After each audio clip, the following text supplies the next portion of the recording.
ground. The first step was breaking up this what used to be all asphalt, cracked, riddled with weeds.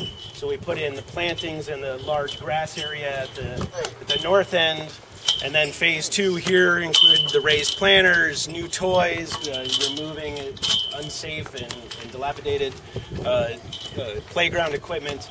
And what we're now trying to pursue is phase 3.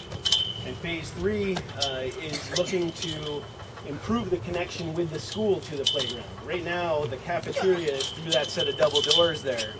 And everyone has to file in and out down the narrow passageway between the fence and down that one set of stairs. A very old ADA ramp that is questionable as to its code in terms of its grade and also the turning area at the end. So basically what we're looking to do is seize the opportunity to improve the connection, but also create an outdoor classroom and a green garden and a green schoolyard.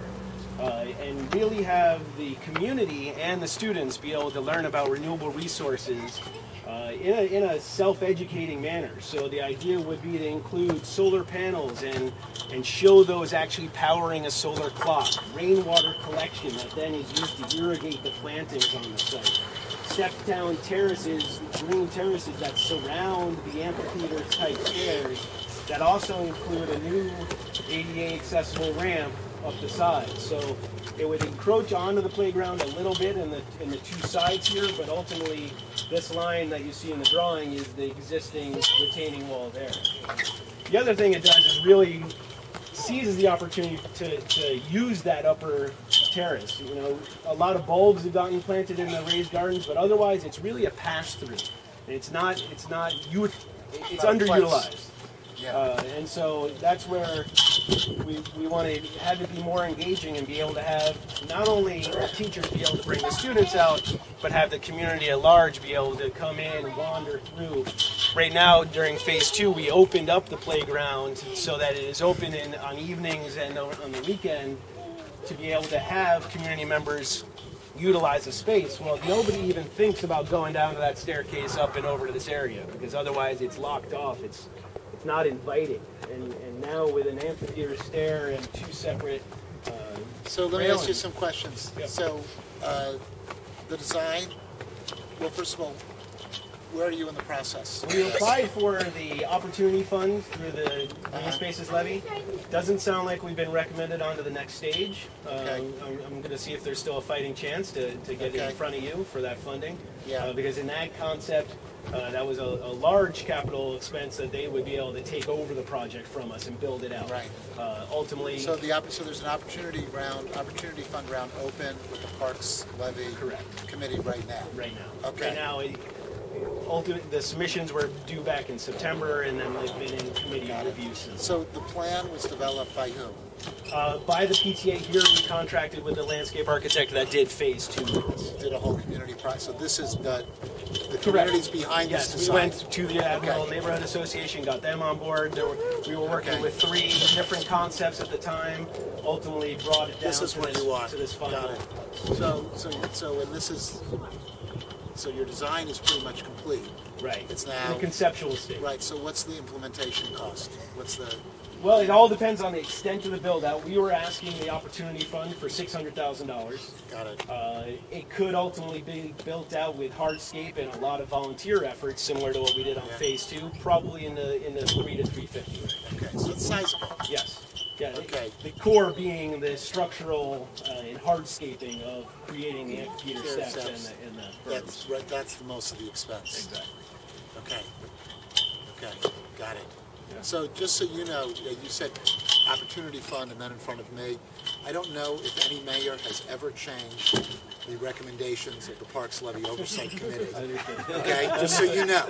So I don't know and I know that I don't believe that any mayor. Well, actually, let me take it back.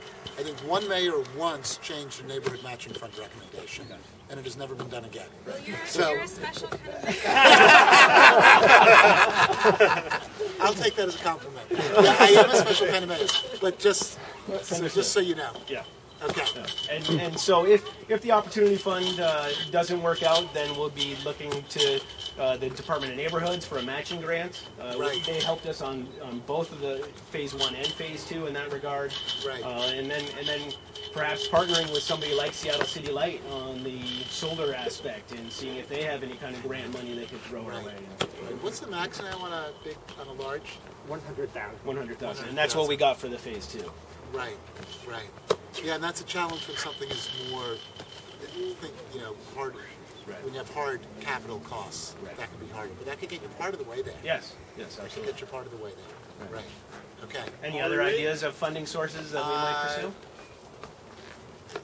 The only other thing I think of right now is that the parks levy will be renewed next year. So the question will be, The next round. yeah, the next round. And I, when the first parks levy came around, I was an advocate then on the outside, but I was very active in helping it get on the ballot. I actually ran the campaign to pass it. And the Opportunity Fund is always a big deal to me. And in fact, in our budget cycles, we have substantially maintained the neighborhood matching funds. Because anytime we can leverage that public interest, I like to do that. And I also like to be able to be responsive to, these processes that I described, that neighborhoods can identify priorities, and that you granted that then you get up to a citywide level. So the next levy, I would hope, will have a substantial opportunity fund as well. I'm a big believer in these granular level projects, not letting big projects soak up all the capital, that lots of small projects are kind of really knit neighborhoods together and make neighborhoods great. Plus you get, as you said, all the leverage of the community interest too. So I don't have any other fund sources in mind other than those. The only other one I can think of, and I'm not saying anything that this may or may not be feasible, but if you know where this water goes to now, right? And depending on what part of the city you're in and where your water goes to, there may be some interest in natural drainage.